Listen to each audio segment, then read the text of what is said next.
ନୟାଗଡ଼ ଜିଲ୍ଲା ରଣପୁର ବ୍ଲକ ସୁନାଖେଳା ସ୍ଥିତ କୋଟଗଡ଼ ଅନନ୍ତ ଆଶ୍ରମଠାରେ ଉତ୍କଳୀନ ଫାଉଣ୍ଡେସନ ଟ୍ରଷ୍ଟର ରାଜ୍ୟସ୍ତରୀୟ ଯୁବ ସମ୍ମିଳନୀ 2025 ଅନୁଷ୍ଠିତ ହୋଇଛି। ଏହି କାର୍ଯ୍ୟକ୍ରମରେ ମୁଖ୍ୟ ଅତିଥି ଭାବରେ ଆଇନଜୀବୀ ତଥା ପୁରୀ ସାଂସଦ ପ୍ରତିନିଧି ପ୍ରିୟବ୍ରତ ପ୍ରହରାଜ, ମୁଖ୍ୟ ବକ୍ତା ଭାବରେ ଆଇନଜୀବୀ ଗିରିଜାକାନ୍ତ ମହାପାତ୍ର, ସମ୍ମାନିତ ଅତିଥି ଭାବରେ ସାମାଜିକ କର୍ମୀ ସୁରେଶ ସ୍ୱାଇଁ, ସମାଜସେବୀ ବ୍ରଜ ସୁବୁଦ୍ଧି, ବାସୁଦେବ ସାହୁ, ସାମ୍ବାଦିକ ବିଶ୍ୱରଞ୍ଜନ ଆଚାର୍ଯ୍ୟ, ଯୁବ ନେତା ତ୍ରିନାଥ ବିଶ୍ୱାଳ, ଉତ୍କଳୀୟ ଫାଉଣ୍ଡେସନ ରାଜ୍ୟ ସଂଗଠନର ସାଧାରଣ ସମ୍ପାଦିକା ସୁଚିତ୍ରା ବେହେରା, ରାଜ୍ୟ ସୁନାଖେଳା ସମିତି ସଭ୍ୟ ତପନ ପ୍ରଧାନ ପ୍ରମୁଖ ଯୋଗ ଦେଇଥିଲେ। ଅତିଥିମାନଙ୍କୁ ଚନ୍ଦନ ପୁଷ୍ପଗୁଚ୍ଛ ଏବଂ ଔପଢକନ ଦେଇ ସମ୍ମାନିତ କରାଯାଇଥିଲା। ଏହି କାର୍ଯ୍ୟକ୍ରମକୁ ଉତ୍କଳୀୟ ଫାଉଣ୍ଡେସନ ଅଧ୍ୟକ୍ଷ ତଥା ଆଇନଜୀବୀ ରାଜୀବ ଲୋଚନ ପ୍ରଧାନ ସଭା କାର୍ଯ୍ୟକୁ ପରିଚାଳନା କରିଥିଲେ। ଅଞ୍ଚଳ ତଥା ରାଜ୍ୟର ବିକାଶରେ ଯୁବ ସମାଜର ଭୂମିକା ସମ୍ପର୍କ ବିଷୟରେ ଉପସ୍ଥିତ ହେବା ଅତିଥିମାନେ ବିସ୍ତୃତ ଭାବରେ ଆଲୋଚନା କରିଥିଲେ। ଏହି ଉତ୍କଳୀୟ ଫାଉଣ୍ଡେସନ କେବଳ ଓଡ଼ିଶା ନୁହେଁ, ଓଡ଼ିଶା ବାହାରେ ଏକ ଟ୍ରଷ୍ଟ ଭାବରେ କାର୍ଯ୍ୟ କରି ଆସୁଛି। ଏହି ଫାଉଣ୍ଡେସନ ବର୍ତ୍ତମାନ ସୁଦ୍ଧା 11ଟି ରାଜ୍ୟରେ କାର୍ଯ୍ୟ କରି ଆସୁଛି। 2014 ମସିହାରୁ ଉତ୍କଳୀୟ ଫାଉଣ୍ଡେସନର ପ୍ରକୃତି,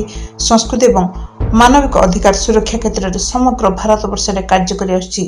ଏବେ ଏହି ସଂଗଠନ ଭୁବନେଶ୍ୱରରେ କେବଳ ଓଡ଼ିଶାରେ ସୀମିତ ହୋଇ ରହିନାହିଁ, ତାହା ଦେଶ ଏବଂ ରାଜ୍ୟ ମଧ୍ୟରେ ମଧ୍ୟ ପ୍ରସିଦ୍ଧି ଲାଭ କରିଛି ବୋଲି ଅତିଥିମାନେ ମତ ପ୍ରକାଶ କରିଥିଲେ।